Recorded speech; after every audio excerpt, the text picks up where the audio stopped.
about the diagnosis, they might kind of make those assumptions more readily. Yes, I would say so, because I mean they already have this kind of paradigm in their head of which traits would correspond to that. She's like, oh, okay, I get it. She does that because of, and it's highly simplified. It's a huge oversimplification. It usually doesn't help people when you put it into practice like that.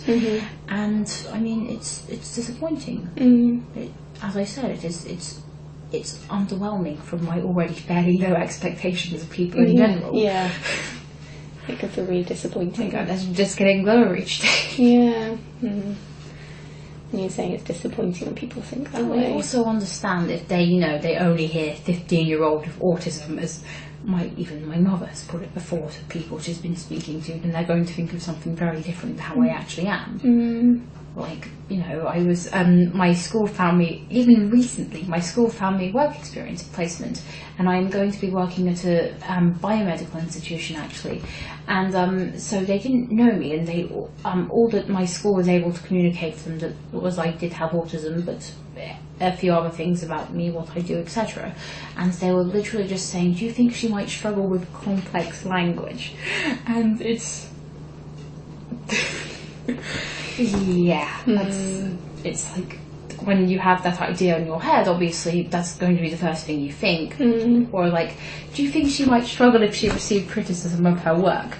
And I'm like, I once submitted work to a journal. The guy literally said, this is great, but can you shorten it by 75%? I am literally immune to criticism at this point. I edited my writing about 4 times for him, so it's when you don't have any prior information, you work with assumptions. Everyone does that, but I'm saying it has more detrimental implications when practiced. Yeah, when it actually impacts directly in the way people interact or make assumptions of you. And you've spoken about those assumptions that people hold. What do you think the general stereotypes and assumptions of autism are? Mostly because the kind of, the original criteria for diagnosis was based off the assumption that it was mostly a male gene, which I don't even think has that much scientific basis anymore. And because of that, there is an idea that it's, hyper-masculine traits. I saw the studies on that, and they are, of course, based on an outdated logic as well. And it's kind of like, they'll think of a boy who's heavily obsessed with dinosaurs. And because of that, that's what will inform their interactions with me too. So that kind of more hyper-masculine traits. Sort of like, very good with numbers, but very bad with people. Sort of hyper-simplification, which doesn't help anyone. Okay. And you've had direct experience, it sounds, of people making those assumptions of you. I understand having assumptions. I have assumptions a lot of the time when I, as I said, don't have prior information, but the thing you want to do is rectify that prior information, not just pick out the bits that support your original assumption, which is what people do. So, you want to change the assumption and make it better informed. And does that fit with what you were saying about when you then perform well, people pick that out and they try to attribute it. Yeah, they try to attribute it to some kind of trait they had in their mind that I might have, or they might say, well, you must have had extremely supportive parents. You must have there must have been something that makes you perhaps maybe perform better than some of your peers who don't have a disability. And no, I certainly had none of those things. You must have gone to an extremely good school. I went to a school that didn't even do actual GCSEs. So, I didn't go to a very good school. Sounds like that was a real battle when you were in that school. It was horrible. Comparatively, I am not even a fraction as depressed as I was then. So it's made a real change leaving. Yeah. And it sounds like people make those assumptions about your, brilliant academic achievements. They attribute that to the diagnosis. Yeah. Do you think the diagnosis has had any part to play in that, or do you think it's nothing to do with that? Well, there are actually people who kind of just sort of assume, without knowing my diagnosis as well, that there must have been something. But generally, people who do are kind of more prone to profiling based on the diagnosis, which is only helpful to a certain degree. So I mean, before I had my diagnosis, people had other assumptions, as I said, so... What do you know what those assumptions were? Not particularly, but it was the same sort of thing about the support I received or the school I went to and things of that sort. Yeah, I mean, I can't remember much of it because I have had my diagnosis for nearly 7 years. So no, it's not 7 years. I got that very badly wrong. Sorry, No, that's okay. 6 years. 6 years. Yes. Okay. And the diagnosis, it sounds. How do you feel about the diagnosis? It was necessary. I mean, it's probably more dangerous in the long term for people to go without a diagnosis. And at least it helps people get a general idea of the traits I might have. It's kind of down to the individual how much they rely on that diagnosis. But yeah, it's been helpful. And would you say that the autism is a part of you? Do you feel like it's not something that is an important part for you? It's an important part of my kind of psychological and medical attributes.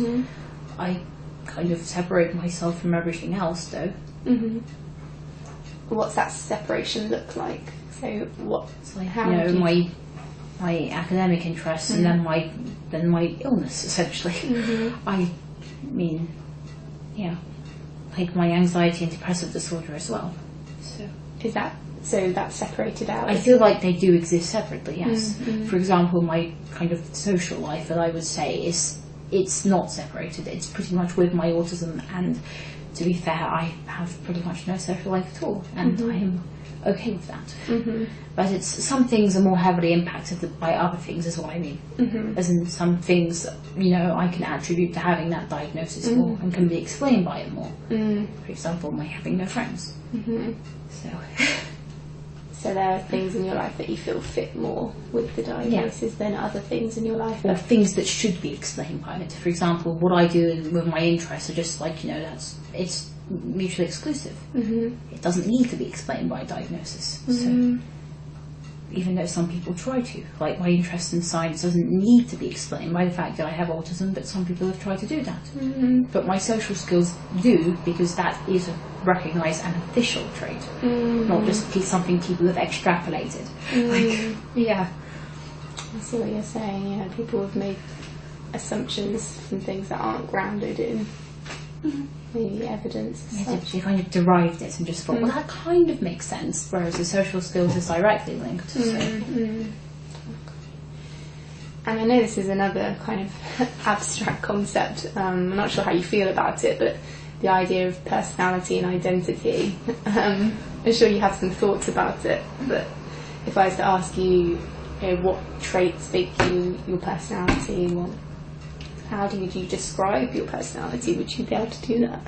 I don't know. I never thought of myself having many kind of distinct traits at all. In fact, sometimes when I've been panicking, I've literally said the only traits I've ever consistently have are being anxious.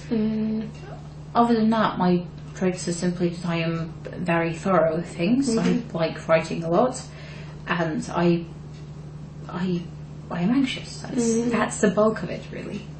I am someone who likes writing, who is extremely anxious. Like other traits, like if you think about it, many kind of personality traits exist only in a social context.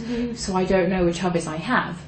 So because you're not in a social context. Because I am not in any social context at all. Like a lot of these traits, like you find out that you're friendly, you find out that you're personable because you speak to people. And because I do not think I have those things. Honestly, I'm the least of those things. But also on the other side, finding out that you are, kind of stubborn and difficult to get along with, I wouldn't know if I am. I wouldn't know if I am, because I have not had that experience. And what do you think your family how would they describe you? I don't know. I really wouldn't know how they would describe me. I mean, I'm not very good at making assumptions about how people view me at all. And I mean, when I do, it doesn't go well anyway. For example, I've had the assumption for ages that my ex-boyfriend found me to be an extreme bore and tedious to talk to, and every time he tries to disprove that, my assumptions don't go well, and I try not to rely on them because they are